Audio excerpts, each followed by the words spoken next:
Olá, iniciemos a leitura Alcebiades I, ou o Conhece-te a ti mesmo, de Platão.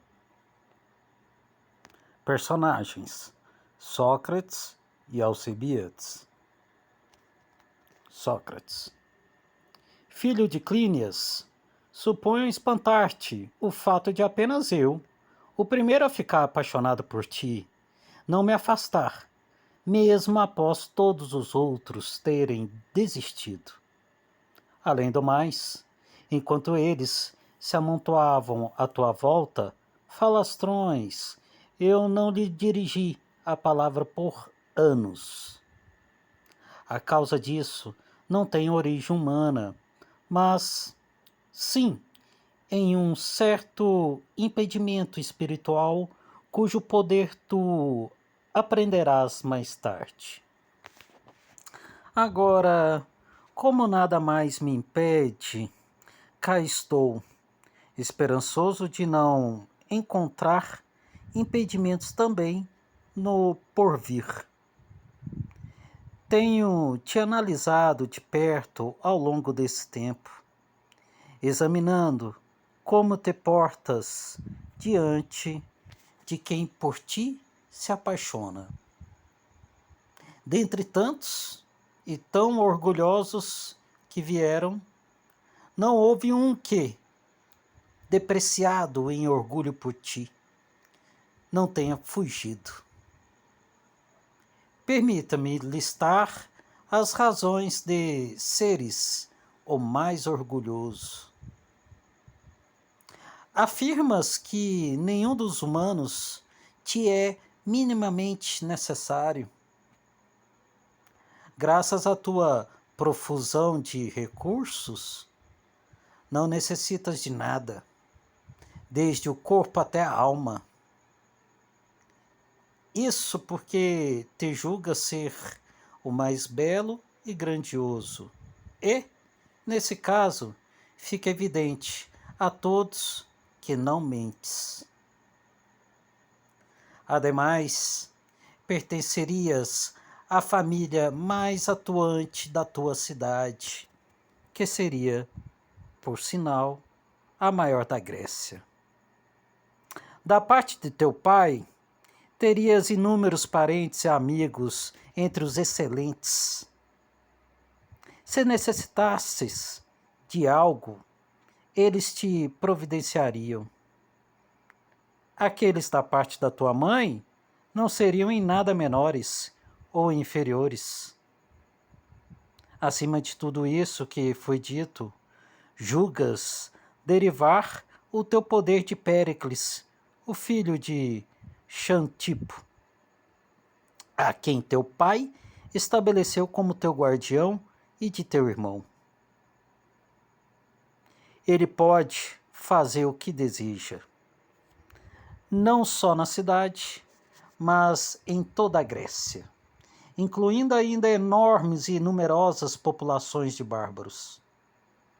Acrescentarei também as tuas riquezas, apesar de me parecer que demonstras por elas menos orgulho, vangloriando-se de tudo isso, tu sobrepujaste teus amantes.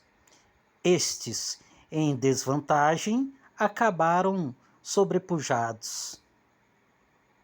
Nada disso te escapa. Espanta-te apenas, bem eu sei, o que eu teria em mente para não renunciar ao meu amor. Dotado de qual esperança permaneço enquanto todos os outros já fugiram? Alcebiades: O que talvez tu não saibas, Sócrates, é que me antecipaste por pouco.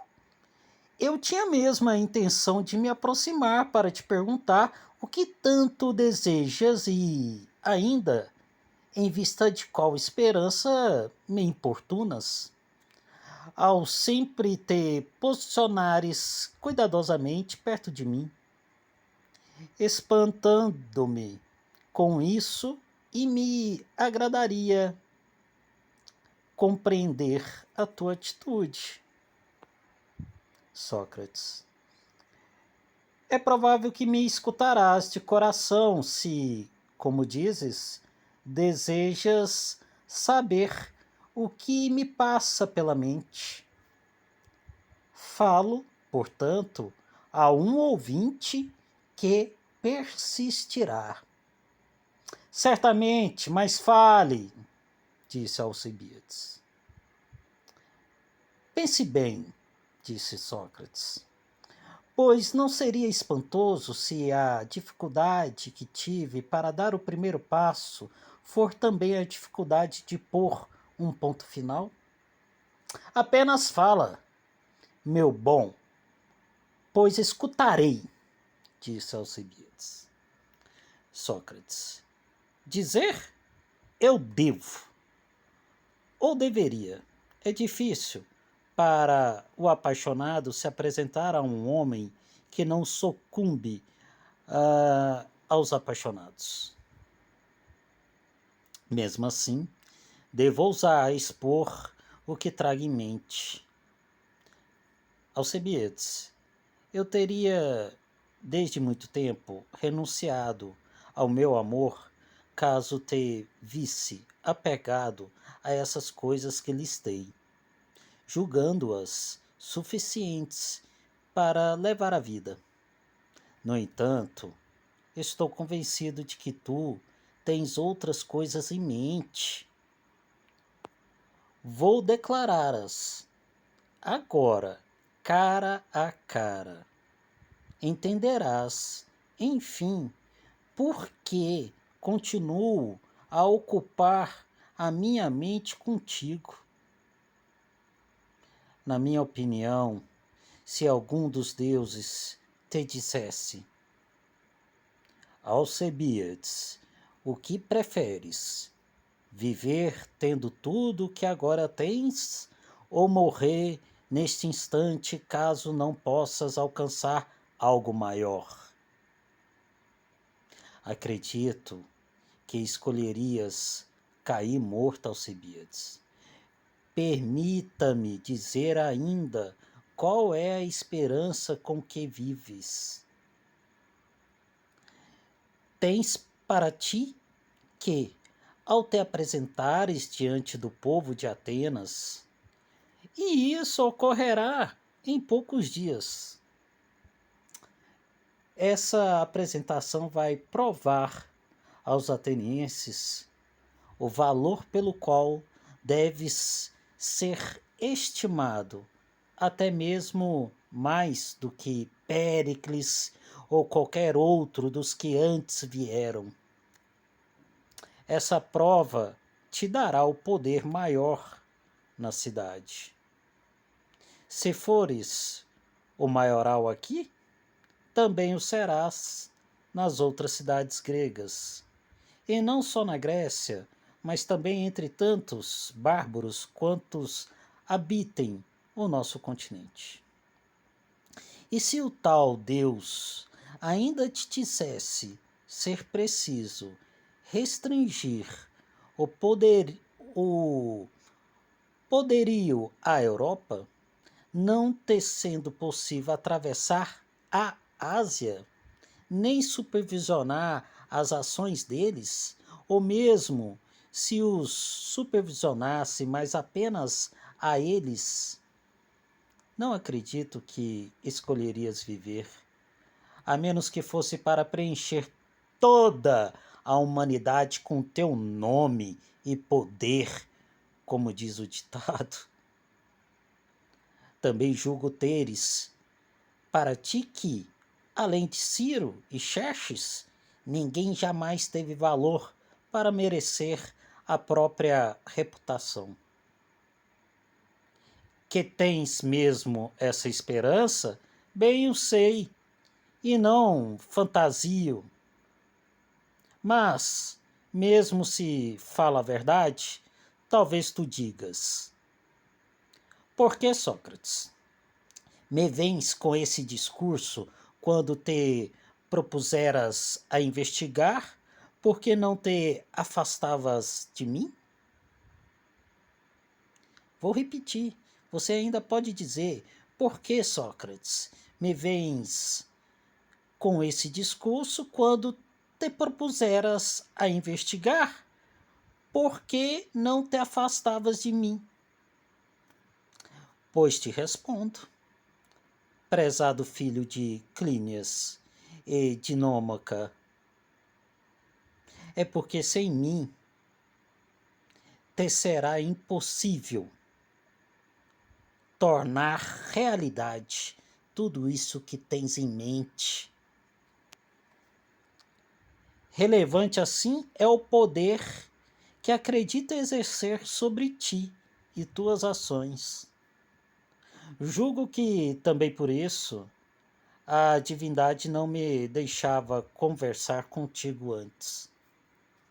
Acabei ficando por perto até a permissão chegar, pois assim como tu tens a esperança de provar à cidade que nela és o mais digno de todos e que, uma vez provado, não te submetes ao poder de ninguém, da mesma forma eu, junto a ti, espero ter grandes poderes, provando que, para ti, sou o mais valoroso de todos. Não há guardião, parente ou ninguém além de mim capaz de dar o poder que desejas, com a ajuda divina, é claro. Quando eras mais jovem, antes de seres carregado com essas importantes esperanças, acredito que o Deus não me permitia conversar contigo para evitar uma conversa estéril. Se agora fui enviado, é porque agora me escutarás. E aí Alcebiades então diz: um excêntrico, Sócrates, e dos grandes, é como tu te revelas agora que começaste a falar, ainda mais do que quando me seguias em silêncio. E àquela época já se via o quanto eras. Sobre eu ter tais coisas em mentes ou não, me parece que já deste o teu diagnóstico, né? Desse modo, ainda que eu negue, não será suficiente para convencer-te que sejas. Mas se eu fosse como sou, segundo tu, ainda tens de dizer por que, sem ti, eu não me realizaria. Desafias-me, diz Sócrates, desafias-me a declamar um discurso longo, à moda daqueles que te acostumaste a escutar? Esse não é o meu estilo, porém julgo ser capaz de provar-te que as coisas são assim, caso me concedas apenas um pequenino serviço.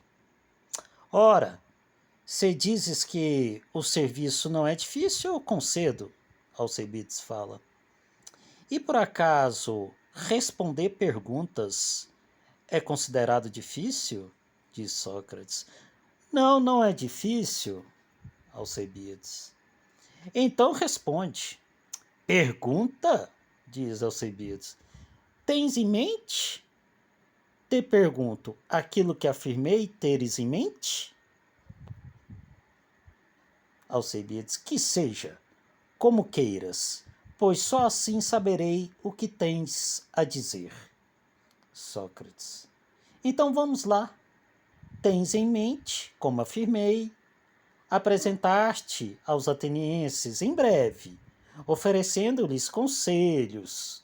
Se estivesse a ponto de subir à tribuna e eu te cooptasse perguntando sobre o que, Alcebiades?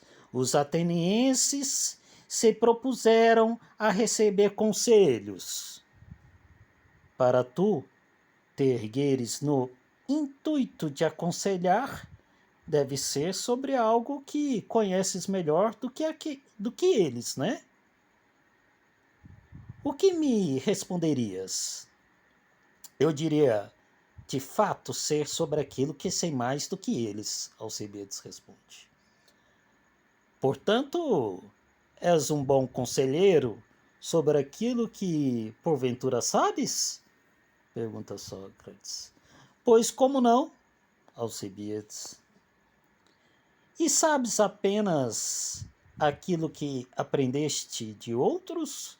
Ou o que descobriste por ti mesmo, Sócrates? O que mais eu saberia, Sócrates? Mas é possível teres aprendido ou descoberto algo sem querer aprender ou investigar por ti mesmo, disse Sócrates. Repetindo, mas é possível teres aprendido ou descoberto algo sem querer aprender ou investigar por ti mesmo? E Alcebiades, não é? Por acaso irias querer investigar ou aprender aquilo que julgasses já saber? De jeito nenhum, Sócrates. Ora, então havia um tempo em que consideravas não saber o que agora porventura conheces? Necessariamente, Sócrates. O que aprendeste, mais ou menos, eu sei. Se algo me escapou, basta dizer.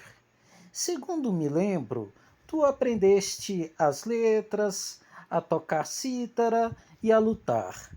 A tocar flauta, jamais quiseste aprender. Portanto, é isso que tu conheces. A menos que me tenhas passado despercebido enquanto aprendi outro assunto. No entanto, acredito que não saias de casa nem de noite, nem de dia. Não saías de casa nem de noite, nem de dia. E Alcebiades, não frequentei nenhum curso além desse, Sócrates. Então, qual deles utilizará quando os atenienses formarem um conselho acerca das letras?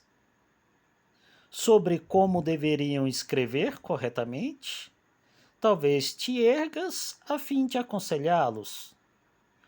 Por Zeus, eu não, Sócrates. Então, quando for acerca dos golpes na lira, jamais, Sócrates. Eles tampouco, e o Sócrates continua, eles tampouco costumam formar conselhos em assembleia para lidar com as lutas. Também não, né, Sócrates? Mas então, será quando se formar um conselho sobre o quê? Certamente não será naquelas acerca da construção de casas. Repetindo, mas então será quando se for, mas então será quando se formar um conselho sobre o quê? Certamente não será naquelas acerca da construção de casas. Não, de fato não, né, Sócrates? Pois para tanto um construtor trará conselhos melhores que os teus? É claro, Sócrates, sim. Nem quando formarem um conselho sobre adivinhação. E aí? Não. Pois nisso qualquer adivinho te supera. Sim, Sócrates, é verdade. Foste este pequeno ou grande, belo ou feio, e ainda nobre ou ordinário? E como não, né? Eu não sou adivinho. Pois acredito que o conselho sobre cada assunto pois acredito que o conselho sobre cada assunto não depende das riquezas, mas sim da sabedoria. E como não, né, Sócrates? E o Sócrates diz: o fato de um proponente ser pobre ou rico não fará diferença para os atenienses, caso aconselhe sobre a saúde na cidade. Eles se certificarão apenas de que o tal conselheiro seja um médico. É razoável que sim, Sócrates. E quando examinarem o que tu, erguendo-te como conselheiro, vais erguer-te com propriedade? As práticas deles mesmos, Sócrates. Falas de construção naval? Sobre quais tipos de navios eles precisam construir? Veja só, o Sócrates então pergunta aqui: e quando examinarem o que tu, o que, e quando examinarem o que tu, erguendo-te como conselheiro, vai erguer-te com propriedade? Aí o Alcebiades vai dizer: a propriedade vai ser sobre a minha propriedade, os meus conceitos vai ser sobre as práticas deles mesmo, Sócrates. Aí o Sócrates retorna: falas de construção naval, sobre quais tipos de navios eles precisam construir? Aí o Alcebiades: eu não sei falar de construção naval, sobre as práticas dos atenienses, né, que são exímios navegadores. Pois não acho que conheças de construção naval, disse Sócrates. Essa é a causa ou alguma outra? Não, essa mesmo. Tu queres dizer então, quando forem formar um conselho, sobre quais dentre as práticas deles? Veja só, o Sócrates está perguntando: quando é que você vai dar conselho, sobre quais práticas deles você quer dar conselho, né? Aí o Alcibiades diz: aquelas sobre a guerra ou a paz, Sócrates, e outras práticas políticas. Aí Sócrates pergunta: ora, queres dizer, quando formarem um conselho para decidir se precisam fazer guerra ou paz com alguém e de qual maneira? É isso aí que você vai lá dar o seu conselho? Sim, disse Alcibiades. E não é preciso fazê-lo com quem for mais adequado? Questiona Sócrates. Sim, Alcibiades. Sim, Sócrates, Alcibiades responde. E quando for? E quando for melhor? Sim, né? Voltando aí. E não é preciso fazê-lo com quem for mais adequado? Sim, Alcibiades responde. E quando for melhor, né? Quando no melhor momento? Isso, disse Alcibiades. E pelo tempo que for melhor? Sim, Sócrates. E o Sócrates então diz: se os atenienses precisassem de conselhos sobre com quem lutar por golpes ou por contato, e ainda em qual estilo, tu ou um treinador de luta ofereceria conselhos mais adequados? O treinador, por certo.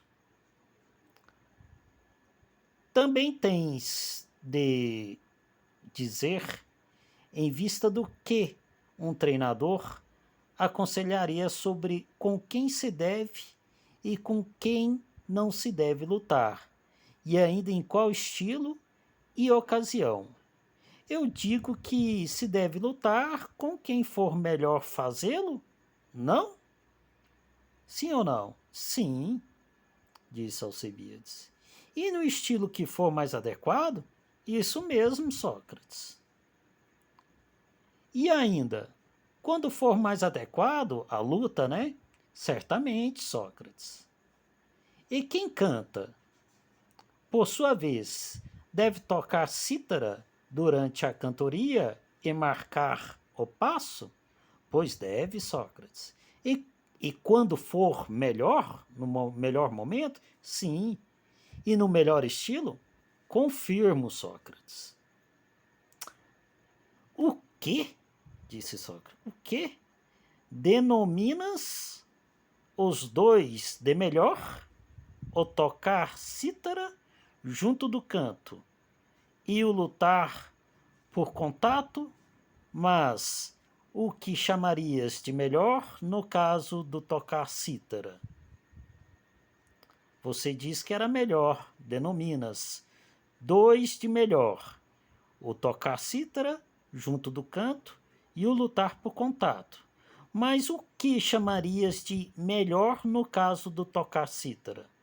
No caso do lutar, eu chamo de atlético. E tu, em relação àquele, o que chamarias? Não entendo, Sócrates. Tenta me imitar, Alcebiades. Tenta me imitar, Alcebiades, pois o meu modo de responder também se aplica corretamente a todos os outros. Corretamente, de fato, é o que vem a ser de acordo com uma arte ou não. Sim. Essa arte não era a atividade atlética? Como não? Por isso eu dizia que, no caso do lutar, melhor equivale a mais atlético, né? Pois disseste, Sócrates. E eu disse belamente? Assim me parece, Sócrates. Então, vai tu também, pois agora ficou claro por onde passa o belo raciocínio. Diga primeiro, quem possui a arte de tocar a cítara, cantar e marcar passo corretamente, todas juntas? Podes dizer como se chama? Não mesmo. Tenta o seguinte: quais são as deusas dessa arte? Sócrates, por acaso queres dizer as musas? Sim, agora veja. Qual arte tira daí o seu nome? A música. Acho que é isso que queres dizer. Alcebiades, pois digo, então, se segundo esta, como é que algo vem a ser corretamente? Tal qual eu te dizia corretamente, segundo a arte atlética, também tu, nesse caso, o que dirias? Como seria feito? Musicalmente, me parece, Sócrates. Dizes bem, Alcebiades. Continuemos, pois. E o melhor, no guerrear e firmar a paz, do que denominarias um tal melhor? Tal qual ainda agora dizias um ser o melhor por ser mais musical, e antes o mais atlético. Tente dizer o melhor neste outro caso. Não tenho muito a dizer. E aí vamos dar uma pausa aqui e continuar a leitura na próxima etapa.